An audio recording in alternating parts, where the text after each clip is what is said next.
The clinking of baccarat crystal abruptly stopped when the billionaire underboss whispered 3 barely audible words. The entire Michelin-starred dining room froze. No weapons were drawn, no voices raised. But as a toxic ex-boyfriend's fingers bruised her arm, he was about to learn he had just touched the devil's obsession. The grand chandeliers of Le Coucou cast a warm, golden glow across the elegant dining room in downtown Manhattan. It was the kind of establishment where reservations were booked a year in advance, where Wall Street tycoons and old money heiresses dined on butter-poached lobster and sipped Dom Perignon Vintage 2012. It was a sanctuary of wealth and exclusivity, completely insulated from the grit of the city outside. Madeline Hayes sat at a secluded corner booth, her slender fingers wrapped gently around the stem of her crystal wine glass. She wore a sleek, off-the-shoulder, Yves Saint Laurent black dress that clung to her perfectly, though she still felt like an imposter in this world. Across the table sat Lorenzo Bianchi. To the society pages, Lorenzo was a reclusive real estate mogul, a man whose portfolio stretched from London to Chicago. But to the men who ruled the shadows of the eastern seaboard, Lorenzo was the undisputed head of the Bianchi Syndicate, a ruthless, calculating architect of organized crime who had never lost a war. Yet looking at him now, Madeline saw only the man who had pulled her out of the darkest period of her life. Lorenzo was dressed impeccably in a bespoke charcoal Brioni suit, the tailoring hiding the lethal power coiled beneath. His dark eyes, usually cold and unreadable to the rest of the world, softened whenever they landed on her. He didn't just look at Madeline. He studied her, memorizing the subtle shifts in her expression, the way her chest rose and fell. Entering, she was completely at peace. "You haven't touched your Wagyu, Madeline," Lorenzo murmured, his voice a rich, dark baritone that effortlessly cut through the low murmur of the restaurant. He reached across the white linen tablecloth, his thumb gently brushing the back of her hand. "If the chef displeased you, I will have him replace it." Madeline smiled, a genuine, warm expression that made Lorenzo's chest tighten. "The food is perfect, Lorenzo. I'm just still trying to get used to all of this." 6 months ago, I was working double shifts at the gallery, just to keep my heating on.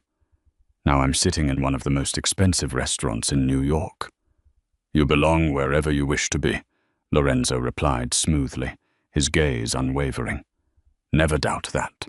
Madeline's financial ruin 6 months prior hadn't been an accident. It had been the calculated, destructive work of Preston Cole.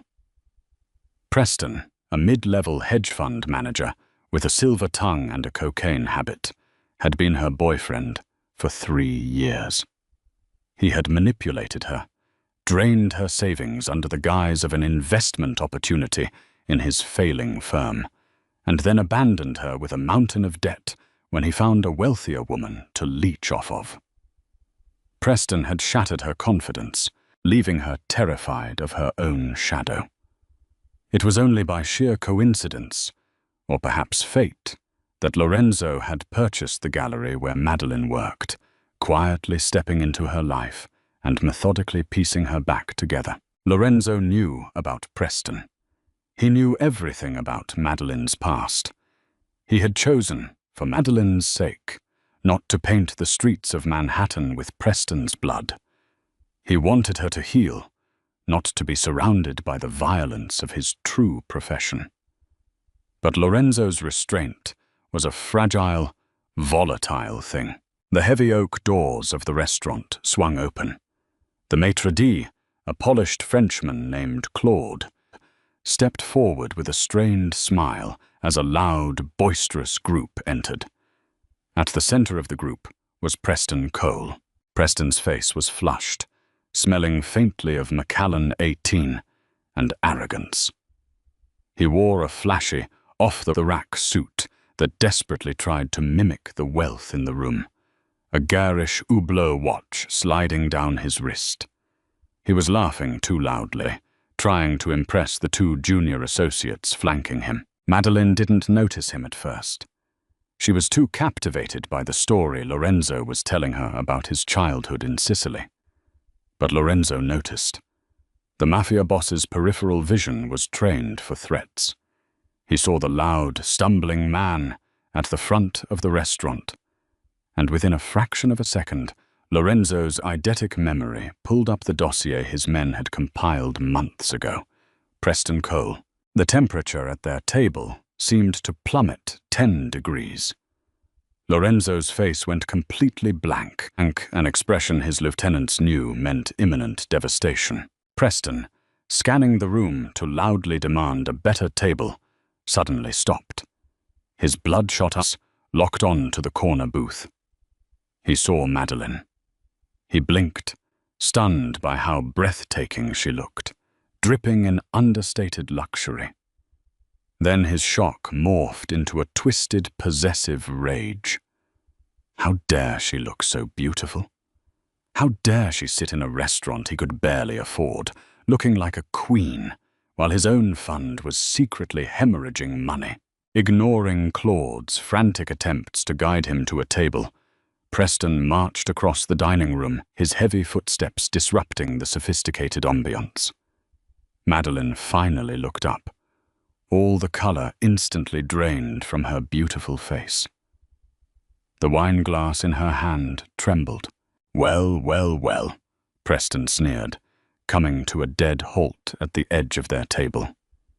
He completely ignored Lorenzo, seeing only a quiet man in a dark suit. Preston leaned over the table, his breath reeking of liquor. "Maddie, I thought you'd be living in a cardboard box by now.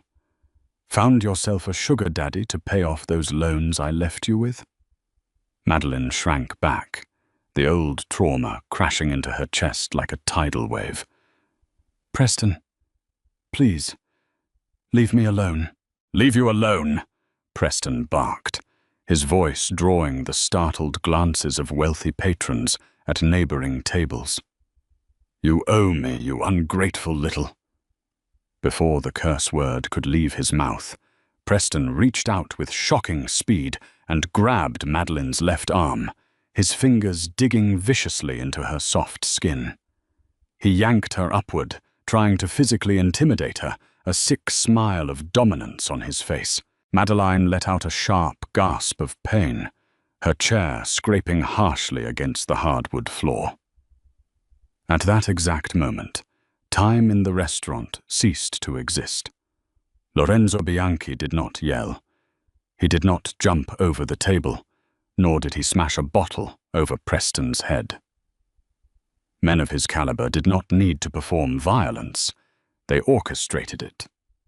Lorenzo simply placed his silver fork down onto the bone china plate. Clink. The sound was soft, yet in the sudden, breathless silence that had overtaken the immediate vicinity, it echoed like the racking of a shotgun. In the shadows near the kitchen entrance, two men in tailored suits, Rocco and Vincent, Lorenzo's personal shadows, stepped forward, their hands sliding beneath their suit jackets. Claude, the maitre d', rushed forward, his face pale with panic, but Rocco stopped him with a single, terrifying look. Claude froze in his tracks, instantly realizing that the wealthy patron in the corner booth was not a civilian. "Let her go," Lorenzo said. His voice was not raised. It was smooth, devoid of any inflection, and terrifyingly calm. It was the voice of a man who decided who lived and who died before he even woke up in the morning. Preston, fueled by liquid courage and blinding entitlement, gripped Madeleine's arm tighter. Madeleine winced, a small whimper escaping her lips as Preston's nails dug into her skin, leaving crescent-shaped indentations. "Mind your business, buddy," Preston slurred, leaning aggressively toward Lorenzo. "This is between me and my ex. She owes me money. So why don't you sit there, shut your mouth, and let the adults talk?" The wealthy patrons sitting at the adjacent tables stopped breathing. A prominent state senator, sitting 2 booths away, slowly put his napkin on his plate and signaled his wife to stand up. The sheer, suffocating aura radiating from Lorenzo was primal. It was the scent of apex predation. Lorenzo slowly stood up. At 6'3", he towered over Preston. He buttoned the center button of his Brioni suit jacket with meticulous, agonizing slowness. He stepped out from the booth, placing himself directly inches away from Preston's flushed, sweaty face. "I will not repeat myself, Mr. Cole," Lorenzo whispered, his dark eyes boring into Preston's soul. "Remove your hand from my future wife.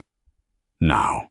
Preston laughed, though it sounded slightly hollow, as Lorenzo's sheer physical presence began to register in his alcohol-addled brain. "Your wife? Listen here, pal. I don't care who you think you are." "I know exactly who you are, Preston," Lorenzo interrupted, his voice dropping to a hypnotic, chilling murmur. He didn't break eye contact as he reached out and gently wrapped his own large, warm hand over Preston's wrist. "You are 32 years old. You operate Apex Capital, a Tier 3 hedge fund currently drowning in $22 million of toxic debt. You live in a rented penthouse in Tribeca that is 3 months in arrears." Preston's sneer faltered. His eyes widened slightly. How do you—" "2 weeks ago," Lorenzo continued smoothly, his grip on Preston's wrist slowly tightening like a titanium vice, "you were desperate enough to borrow $3 million from a private equity firm in the Cayman Islands to cover a margin call, a firm named Obsidian Holdings." The blood completely vanished from Preston's face. He suddenly looked like a corpse. Everyone on Wall Street knew the rumors about Obsidian Holdings. It was a shadow bank, rumored to be a money-laundering front for the Sicilian Mafia. You didn't borrow from Obsidian unless you were prepared to pay with your life. "I own Obsidian Holdings, Preston," Lorenzo whispered, his voice so quiet only Preston and Madeline could hear it. Preston's fingers went entirely numb. His grip on Madeline's arm vanished instantly, as if he had been electrocuted. Madeline stumbled back, clutching her bruised arm, and Lorenzo instinctively positioned his body between her and Preston, shielding her entirely from view. Preston began to hyperventilate, the alcohol instantly burning out of his system, replaced by sheer, icy terror. He looked at the impeccably dressed man standing before him, then at the 2 massive men in the shadows who had locked the front doors of the restaurant. The patrons in the room were dead silent, averting their eyes, instinctively knowing they were witnessing something they shouldn't be seeing. Mr. Bianchi," Preston stammered, his voice cracking into a pathetic, high-pitched whine. His knees physically buckled, and he grabbed the edge of the table to keep from collapsing. I didn't know. I swear to God, I didn't know she was with you. The money. I can get the money. You ruined her credit," Lorenzo stated softly, his eyes tracing the red marks on Madeline's skin. A dark, terrifying shadow crossed his features. "You broke her spirit, and just now you bruised her skin." "I'm sorry. I'm so sorry," Preston begged, tears welling in his eyes. He didn't care about his pride anymore.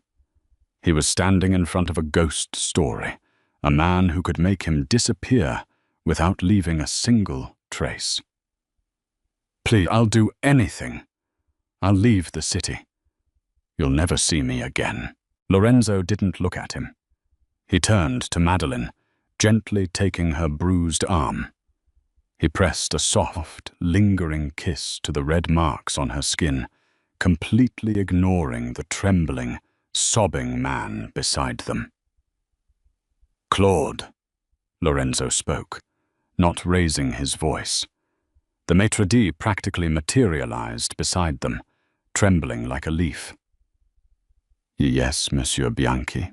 "Lock the doors," Lorenzo gave the quiet order, his tone perfectly polite, yet it left the entire restaurant frozen in absolute dread. "Comp every meal in this room for the disturbance. Tell the guests they are welcome to finish their dinners in peace." Lorenzo slowly turned his head back to Preston. The Mafia Boss's eyes were completely devoid of human empathy. "Mr. Cole and I are going to the kitchen." The transition from the hushed elegance of the dining room to the chaotic heartbeat of the restaurant's kitchen was jarring, though the chaos died the instant Lorenzo Bianchi crossed the threshold. Le Coucou's culinary staff, normally a symphony of shouting sous chefs and clattering copper pots, froze in absolute terror. The head chef, a temperamental man who routinely screamed at his staff over perfectly seared scallops, instantly dropped his tongs and backed away from the expediting station, his eyes glued to the floor. They all knew who owned the building. They all knew better than to look the devil in the eye. Rocco and Vincent dragged a hyperventilating Preston Cole by the collar of his cheap suit, his expensive leather loafers dragging uselessly across the pristine, white-tiled floor. Preston's earlier bravado had entirely evaporated, replaced by a pathetic, whimpering panic that smelled sharply of sour sweat and fear. Lorenzo didn't spare the staff a single glance. He walked with a slow, predatory grace past the prep stations, past the roaring industrial stoves, and headed straight toward the back of the kitchen. There, a massive stainless steel walk-in freezer hummed ominously. Rocco stepped forward, unlatching the heavy metal handle and swinging the thick door wide open. A blast of frigid, sub-zero air rushed out, sending a plume of white mist rolling over the tiles. Without a word, Vincent shoved Preston inside. Preston stumbled over a crate of dry-aged Wagyu beef and crashed hard against the metal shelving, knocking a tray of oysters onto the frost-covered floor. Before he could scramble to his feet, Lorenzo stepped inside the freezer.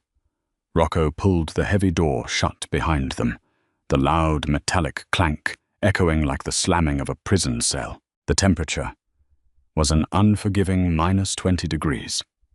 Preston, still wearing a sweat-drenched shirt and a thin jacket, instantly began to shiver violently. He scrambled backward, pressing his back against the freezing aluminum wall, his breath coming out in rapid, white puffs. Lorenzo stood perfectly still. The freezing temperature seemed to have absolutely no effect on him. He adjusted the cuffs of his Brioni suit jacket, his dark, obsidian eyes fixed unblinkingly on the pathetic man cowering before him. "Mr. Bianchi, please," Preston stammered, his teeth chattering uncontrollably as the frigid air bit into his skin. "I was drunk. I didn't mean anything. I'll pay back the 3 million. I have an account at Chase Bank. I can wire the funds by Monday." "You do not have an account at Chase Bank anymore, Preston," Lorenzo said, his voice a soft, echoing baritone in the cramped, icy space. He didn't yell. The terrifying calmness of his demeanor was far worse than any display of rage. 30 minutes ago, while you were drinking Macallan and attempting to impress your junior associates, my associates at Obsidian Holdings liquidated your assets. Your accounts have been frozen. Your hedge fund, Apex Capital has been officially forced into receivership.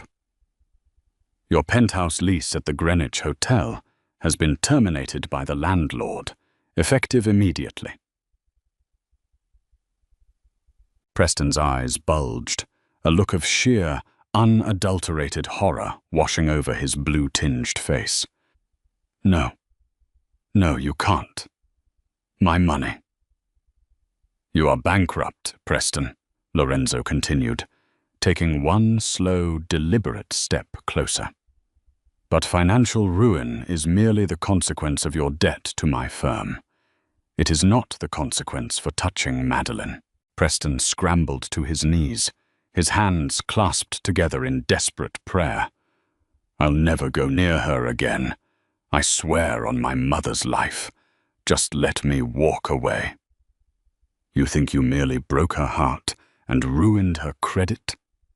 Lorenzo's voice dropped an octave, a lethal edge finally piercing through his ironclad composure. He reached into the inner pocket of his jacket and pulled out a neatly folded piece of paper. He tossed it onto the frozen floor in front of Preston, trembling. Preston looked down at the document. It was a photocopy of a federal tax return and a corporate formation document for a shell company based in Delaware. At the bottom of both pages was a signature, Madeline Hayes.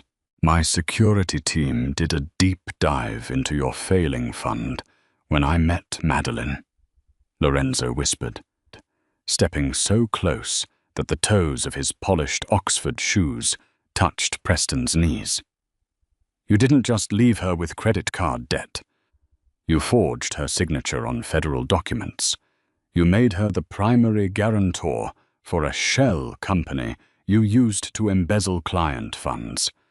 You set her up to take the fall for federal wire fraud, Preston. When the SEC finally audits Apex Capital, they wouldn't come for you. They would come for her.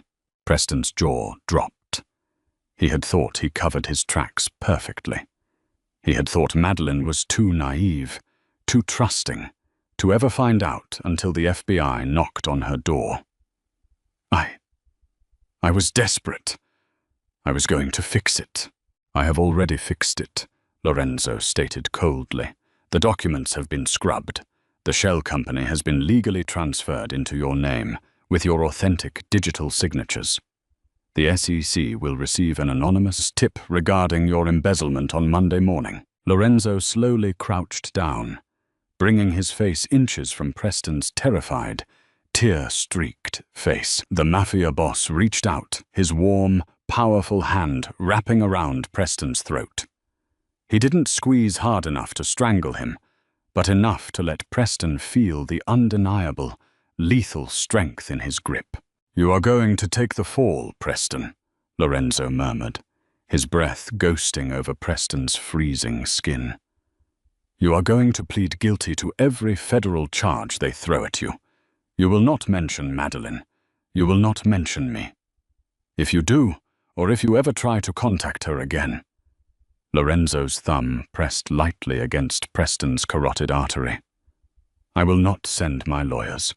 I will send Rocco, and he will not be as polite as I am. Do you understand?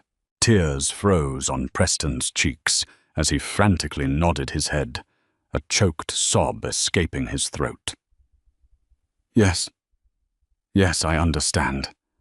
I plead guilty. I won't say a word. I swear. Lorenzo stared into the man's eyes for 5 agonizing seconds, ensuring the terror was permanently branded into Preston's soul. Then he abruptly let go. He stood up, smoothing his pristine suit jacket, and turned toward the heavy metal door. He knocked twice. The door swung open, revealing Rocco and the warm, bustling kitchen beyond. Lorenzo stepped out into the heat, leaving Preston shivering and sobbing on the frozen floor among the scattered oysters. Leave him in there for another hour, Lorenzo quietly instructed Rocco. Then throw him out the back alley. Back in the dining room, Madeline sat frozen in the corner booth. Her untouched glass of vintage wine sat before her. The restaurant had resumed a hushed, nervous murmur. The maitre d', Claude, had already discreetly swept away Preston's dropped napkin and instructed the sommelier to pour complimentary champagne for the surrounding tables. No one spoke of the disturbance. It was as if Preston Cole had simply ceased to exist. Madeline traced the faint, red crescent marks on her forearm where Preston had grabbed her. Her heart was hammering violently against her ribs.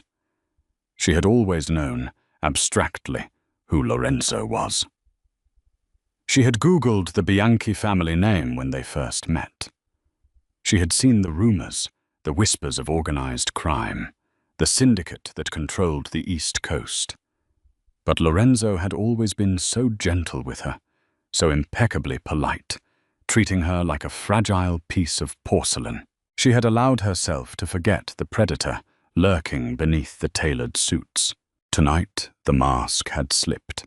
She had seen the sheer, unadulterated power he wielded. She had seen a room full of Manhattan's elite hold their breath out of raw fear. The heavy oak doors of the kitchen swung open. Lorenzo emerged, his posture relaxed, his expression calm and utterly flawless. He walked across the dining room, the patrons instinctively averting their eyes as he passed. When he reached their booth, the coldness in his eyes melted away instantly, replaced by that familiar, deep warmth he reserved exclusively for her. He slid into the booth beside her, rather than across from her. He gently took her left arm, examining the fading red marks under the warm chandelier light. "Are you in pain, mia cara?" he asked softly, his thumb gently stroking her uninjured skin. Madeline shook her head slowly, looking up into his dark eyes. "No, I'm okay." "Lorenzo, what did you do to him?" Lorenzo held her gaze, refusing to lie to her. "I ensured that he will never, ever be a threat to you again. He will be spending the next decade in federal prison for the embezzlement he attempted to frame you for." Madeline blinked, stunned. "Frame me?" Lorenzo quietly explained the forged documents, the shell company, and the devastating trap Preston had laid for her. As the reality of Preston's betrayal washed over her, the lingering guilt she felt for the scene he caused vanished completely.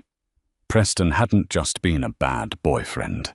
He had actively tried to destroy her life to save his own skin, and Lorenzo, the terrifying, ruthless mafia boss, had silently dismantled the trap and shielded her from the fallout before she even knew she was in danger. Tears welled in Madeline's eyes, but they weren't tears of fear. They were tears of profound, overwhelming relief. She leaned into Lorenzo's side, resting her head against his broad chest. She felt the steady, calm beating of his heart against her cheek.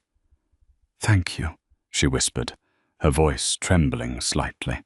Lorenzo wrapped a strong arm around her waist, pulling her flush against him. "You never have to thank me, Madeline. My power, my resources, my life, they are yours to command. No one will ever disrespect you. No one will ever lay a hand on you. You are a Bianchi now, in everything but name." 20 minutes later, they stepped out of Le Coucou and into the cool, crisp Manhattan night. A sleek, armored black Mercedes Maybach, S680, idled silently at the curb. Rocco was standing by the rear door, holding it open. As Madeline approached, Rocco bowed his head slightly in profound respect. It wasn't the polite nod of a chauffeur. It was the deferential bow of a soldier to his queen. Madeline slid into the plush cream leather interior of the Maybach, followed closely by Lorenzo. As the heavy bulletproof door thudded shut, sealing them in their own private sanctuary, The car smoothly pulled away from the curb, gliding down Fifth Avenue. Madeline looked out the tinted window at the flashing lights of the city. For the first time in her life, she didn't feel small. She didn't feel vulnerable to the predators of the world. She turned to look at the man beside her, the billionaire underboss, the orchestrator of violence, the devil who had bowed to her. Lorenzo reached out, lacing his fingers through hers. "Are you afraid of me, Madeline?" he asked quietly, sensing the shift in her demeanor. Madeline looked down at their intertwined hands, then up into his striking, dangerous face. She thought about Preston shivering in the alley, stripped of his wealth, his pride, and his freedom. She thought about the absolute safety she felt in Lorenzo's arms. "No," Madeline answered, her voice steady and absolute. She leaned in, pressing her lips softly against his, tasting the rich red wine and the undeniable power that clung to him. "I'm not afraid, Lorenzo. I'm exactly where I belong." In the back of the Maybach, as they passed the darkened trees of Central Park, the syndicate gained a new empress. The world outside could keep its laws and its fragile morality. In the shadows, Madeline had found her protector, and heaven help anyone who ever tried to cross them again. That wraps up this intense mafia romance drama. Did you love how Lorenzo handled her toxic ex,